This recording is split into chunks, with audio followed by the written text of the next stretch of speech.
Salut à tous et bienvenue dans Weekly Shonen News, votre émission consacrée au magazine de prépublication japonais sur YouTube. Aujourd'hui, numéro exceptionnel parce que, en plus de balayer comme d'habitude l'actualité autour du Jump, du Shonen Mag et du Weekly Shonen Sunday, nous allons également regarder ensemble les différentes news annoncées lors de la Jump Festa 2021 qui s'est déroulée cette année en live. Au programme, beaucoup de gros sujets abordés, que ce soit en termes de manga ou d'animation pure et dure, mais on en parle juste après le générique.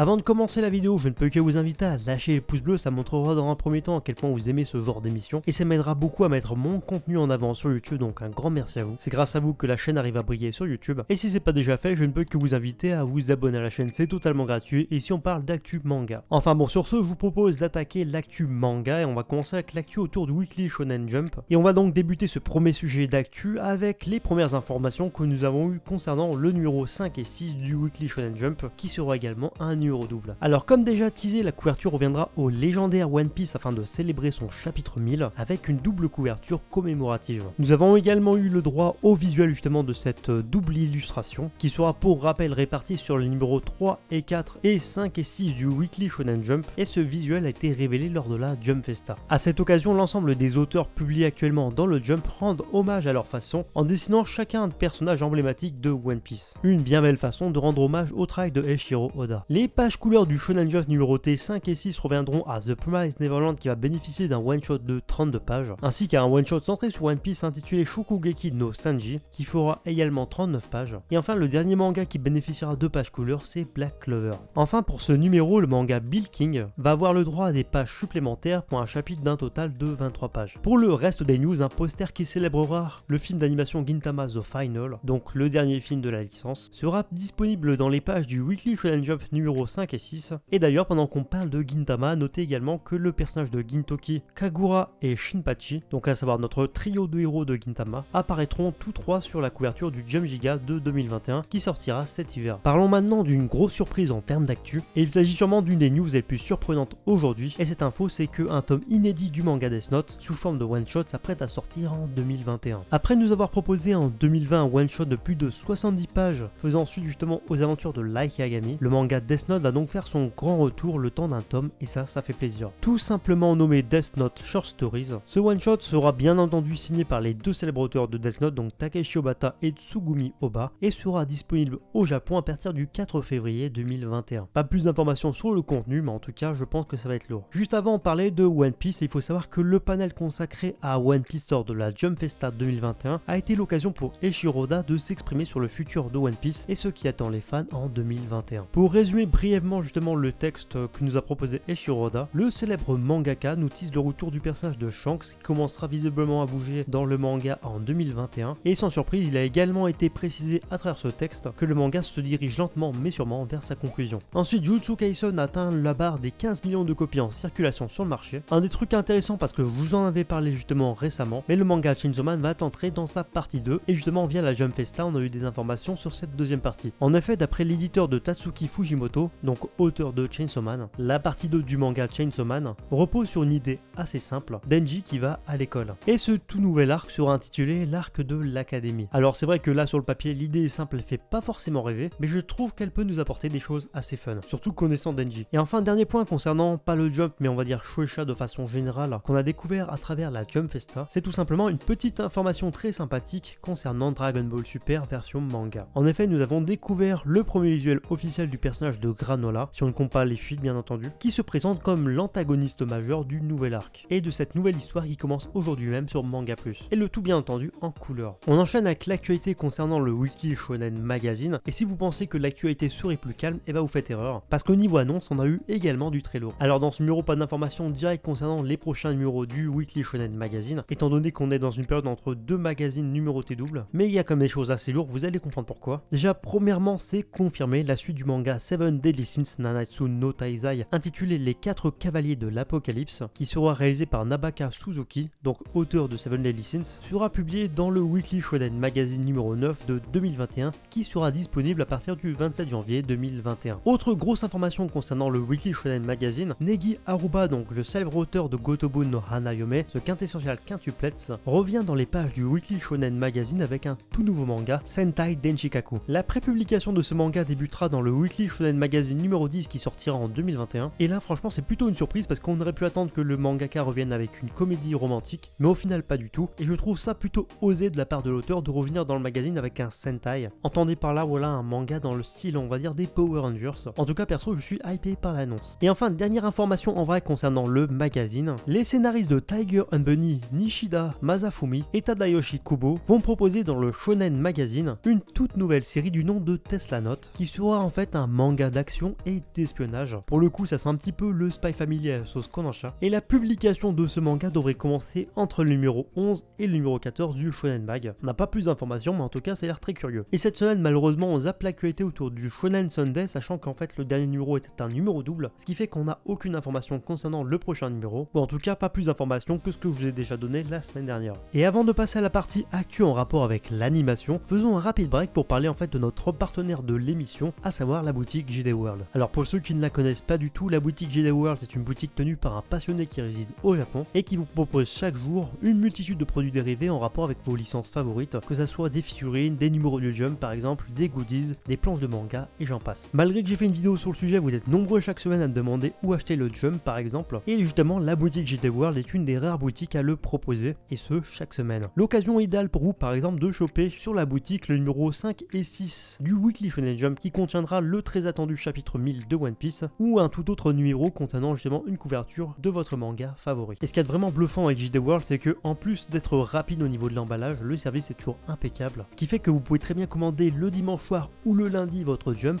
et le recevoir le mercredi en France, c'est juste dingue. Enfin bref, je ne peux que vous recommander la boutique JD World, si vous cherchez un lien c'est en description. Et merci à lui qui sponsorise l'émission. On reprend l'actualité après cette courte pub, et parlons maintenant de l'actualité autour de l'animation japonaise, où là on a été gâté à ce niveau lors de la Jump Festa. On commence avec l'actualité autour du Shonen Jump et plus généralement l'actualité de Shueisha, où en début de semaine on a appris qu'une série live action est en préparation pour la série Yu Yu Hakusho, un de mes mangas préférés personnellement. Cette série live action sera produite par Netflix et la distribution sera mondiale. Donc c'est à dire qu'en France on pourra très bien la découvrir. Et il faut savoir que Kazutaka Sakamoto sera le producteur exécutif de la série et Akira Mori le producteur. Pas plus d'informations mais je suis vraiment curieux d'en apprendre plus sur le casting. Lors de la Jump Festa, les rumeurs concernant un animé pour Platinum End, le nouveau manga de Tsugumi Ohba et Takeshi Obata, ont été confirmées. L'adaptation en animé sera réalisée par le studio Signal MD et sera diffusée à la fin de l'année 2021 au Japon et dans le reste du monde sûrement via les diverses plateformes de streaming légales. Nous avons eu le droit à un nouveau visual art pour l'animé Black Clover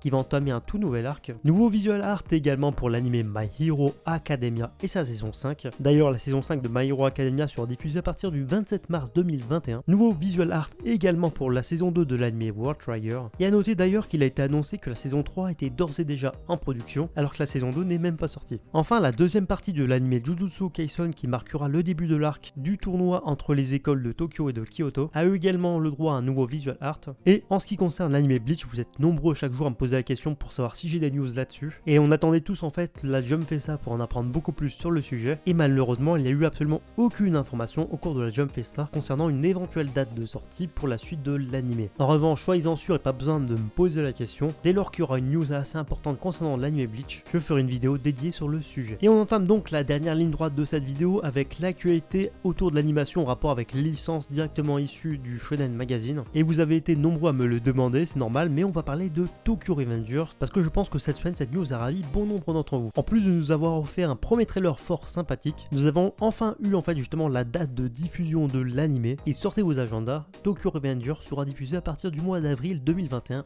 au Japon. Et à noter également que l'animé sera réalisé par le studio Liden Films. Côté réalisation, le réalisateur principal de l'animé Tokyo Revengers sera Koichi Hatsumi et concernant le script justement des épisodes on retrouvera Yasuki Mutu, sur le car design Kenshi Onuki et Keiko Ota, et c'est Hiroaki Tsusumi qui se chargera justement de la musique de l'animé. Au niveau du casting et des seiyuu, Takemichi sera doublé par Yuki Shin, Ina par Izumi Waki, Naoto par Ryota Osaka, le personnage de Maki qu'on attend tous sera doublé par Yu Hayashi, Et enfin le personnage de Draken sera doublé par Tatsuhisa Suzuki. Et je vous laisse en même temps que je fais le montage de la vidéo, quelques visuels et quelques chara design qu'on a eu. Mais en tout cas j'ai très hâte de découvrir cet animé, même si de base je ne regarde pas beaucoup. Enfin on conclut cette émission avec deux news en rapport avec The Quintessential Quintuplets. Premièrement on a appris cette semaine que l'animé The Quintessential Quintuplets, donc Gotobu no Hanayome saison 2, fera un total de 12 épisodes. Et là ce matin on a également appris qu'un jeu vidéo sur PS4 et sur Switch concernant Gotobu no Hanayome sortirait. C'est invraisemblable mais pourquoi pas. Et enfin malheureusement pas de point cette semaine sur les couvertures étant donné que nous sommes actuellement dans une période de transition entre plusieurs numéros doubles chez les différents éditeurs comme Shueisha, Kodansha ou Shogakukan. Et rassurez-vous, tout reviendra à la normale d'ici 2021, ce qui nous mène donc à la fin de cette émission. Moi comme d'habitude j'espère vraiment que l'émission vous a plu, cette fois a été plus fournie que d'habitude parce qu'on faisait un tour d'horizon en même temps de ce qui a été annoncé pour la Jump Festa. Personnellement je suis assez déçu parce que je m'attendais à beaucoup plus de grosses news et plus de grosses révélations. J'avais prévu initialement de vous présenter ça en live, mais au final j'ai changé d'avis et j'ai plutôt bien fait. Si vous aimez ce que je propose sur YouTube, je ne peux que vous inviter à me rejoindre sur Facebook, Twitter, Instagram et TikTok. Tous les liens sont à l'écran et en description. Comme ça vous pourrez suivre sur les réseaux toute l'actualité manga en temps direct. Et sur ce, je vous dis à bientôt pour une prochaine vidéo.